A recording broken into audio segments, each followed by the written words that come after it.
Bonjour et bienvenue à la web radio du lycée français Charles de Gaulle de Londres. Je suis Lucille Ploquin, jeune reporter, élève de seconde. Et je suis Félix Goni, élève de 3e. Et nous sommes en présence de Reina Flore Okori, qui est une athlète franco-guinéenne spécialisée dans le 100 mètres haies. Bienvenue. Bienvenue, merci beaucoup.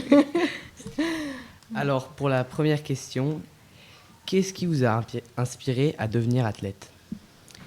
L'aventure de l'athlétisme et du sport de haut niveau, pour moi, a commencé à l'école avec un professeur de sport.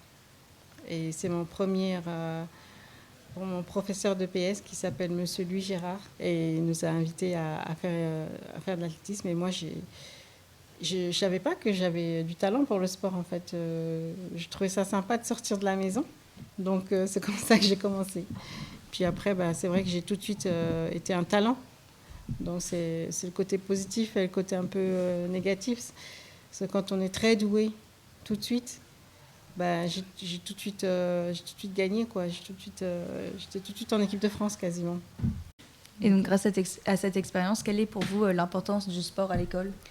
Je dis toujours, pour moi, c'est l'éducation par le sport, c'est fondamental. C'est vraiment toutes les valeurs que les êtres humains ils ont besoin d'apprendre dans la vie, en fait, grâce à l'art. Comme le sport aussi, c'est un art. L'art de se comprendre soi-même, l'art de s'analyser soi-même, l'art de se positionner par rapport à l'environnement. Parce que c'est que dans le sport, on est obligé de bouger. Donc, on est obligé de mettre en action nos pensées. Et donc, l'éducation par le sport, c'est fondamental. On développe vraiment ce sont des apprentissages concrets de la vie. Vraiment. Et pourquoi est-ce que vous avez décidé de vous spécialiser dans le 100 mètres haies ? Parce qu'on sait que votre passion, c'est donc l'athlétisme, mais pourquoi le 100 mètres haies ? Alors, j'ai commencé l'athlétisme avec toutes les épreuves, parce que c'est comme ça qu'on commence au départ. Tout le monde touche à tout, donc les crosses, les courses de longue distance, les lancers de poids, tout. Et j'étais très forte dans les épreuves combinées. Je marquais le plus de points. Donc, du coup, c'est vrai que ça me plaisait beaucoup. Et petit à petit, je me suis spécialisée sur les haies. Et c'est aussi parce que j'avais des tendons d'Achille assez sensibles. J'avais beaucoup de tendinite. Et donc, progressivement, on a commencé à spécialiser sur les haies. Oui. Alors, vous êtes allé aux Jeux Olympiques, mais pour vous, quelles sont les valeurs les plus fortes des Jeux ? Oui, les Jeux Olympiques, c'est vraiment très, très particulier, surtout pour les athlètes qui le vivent vraiment de l'intérieur. C'est cette notion on est comme dans l'arche de Noé. C'est-à-dire que c'est toute la diversité humaine qui se regroupe ensemble dans un même esprit d'inclusion et de partage. Aujourd'hui, j'ai participé à des ateliers avec toutes les classes, que ce soit l'école primaire jusqu'au lycée. Et ce que j'ai vraiment tenu, que j'avais à cœur à montrer, c'est cette notion du cercle. Souvent, les gens ils parlent des Jeux Olympiques, mais fondamentalement, il y a 5 cercles. Les cercles ne représentent pas que les 5 continents. Les cercles représentent aussi cette notion de suppression de la hiérarchie. Parce que quand on est dans un cercle, on est tous ensemble. On est tous au même niveau. Il n'y a pas quelqu'un qui est devant nous, mais on est tous différents. Et le cercle, il vit et il fonctionne que si on est ensemble. Et c'est un petit peu le message, je pense, fondamental des Jeux Olympiques, même si c'est une grande fête et qu'il y a beaucoup de business là derrière et tout. Mais ça vaut le coup quand même de transmettre ce message aux plus jeunes et aux enfants, parce qu'on en a besoin pour le futur. On a besoin de revenir vers des engagements un peu plus moraux, responsables, durables. Et moi, c'est ça qui m'a marqué.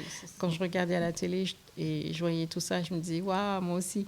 Mais c'était pas d'être une championne ou de gagner ou de battre tout le monde, tout ça, non, pas du tout. La diversité culturelle, plutôt. Oui, c'est vraiment cette diversité culturelle et cette notion d'être ensemble. Alors maintenant, on va se reconcentrer un petit peu plus sur ce que vous disiez tout à l'heure par rapport à l'art de se connaître soi-même, oui. etc. Alors vous dites que dans la vie, il faut rester motivé au quotidien. Et comment arrivez-vous à rester motivé dans la vie de tous les jours ?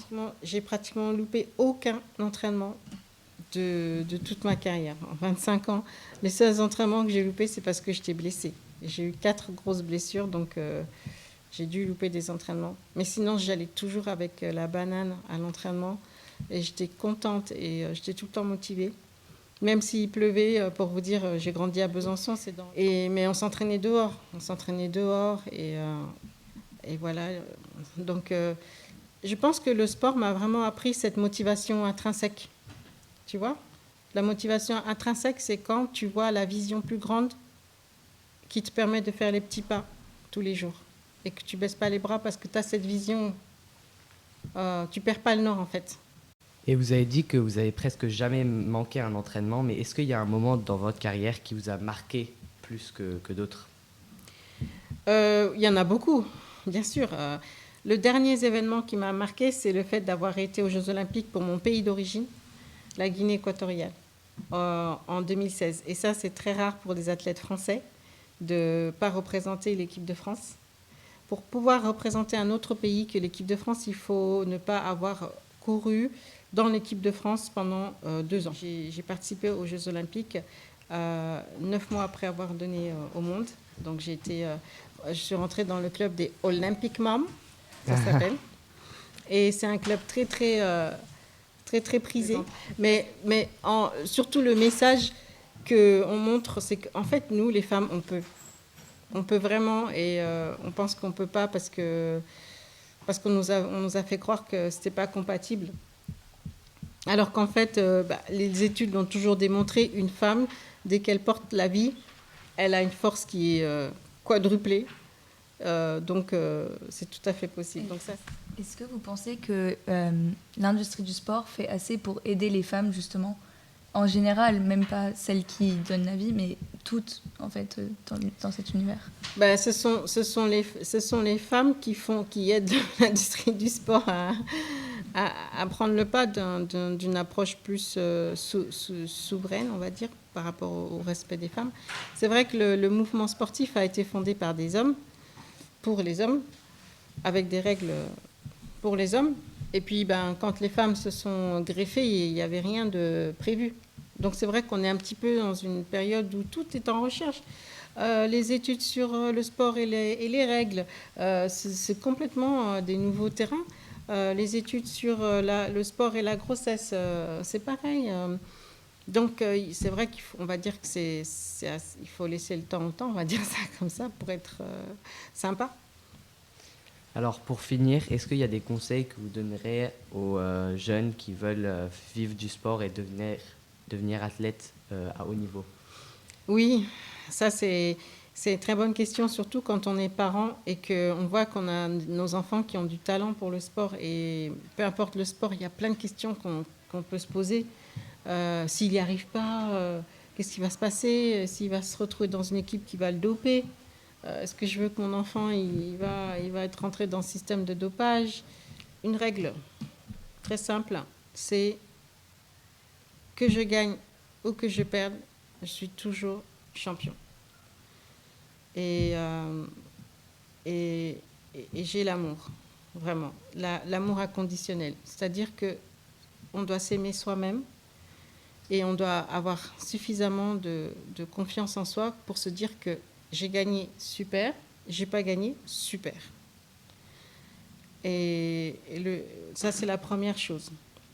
Cultiver cette estime de soi, c'est pas facile. Quand on est petit, on regarde nos parents. Quand on est plus jeune, on regarde nos amis, etc. Donc, c'est vrai que moi, quand j'étais athlète, j'avais beaucoup de mal avec cette notion de me dire c'est bien ce que tu as fait.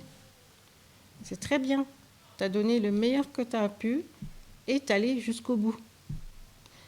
Mais il m'a fallu beaucoup de temps pour réaliser ça. Parce que j'étais dans une culture où j'ai pas gagné de médaille d'or. Donc, si j'ai pas gagné de médaille d'or, ça veut dire que je suis nulle. C'était comme ça que je pensais. Mais en fait, non. L'idée, c'est pas la médaille, c'est la cerise sur le gâteau. Tu vois ? Après, tu passes à autre chose.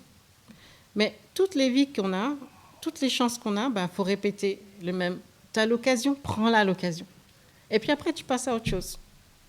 Et puis voilà. Eh bien, nous vous remercions d'avoir pris le temps de faire cette interview avec nous et nous espérons que vous avez passé un bon moment. Ah oui, c'était formidable. Félicitations. Merci. Merci Une beaucoup. belle équipe de pros. Super.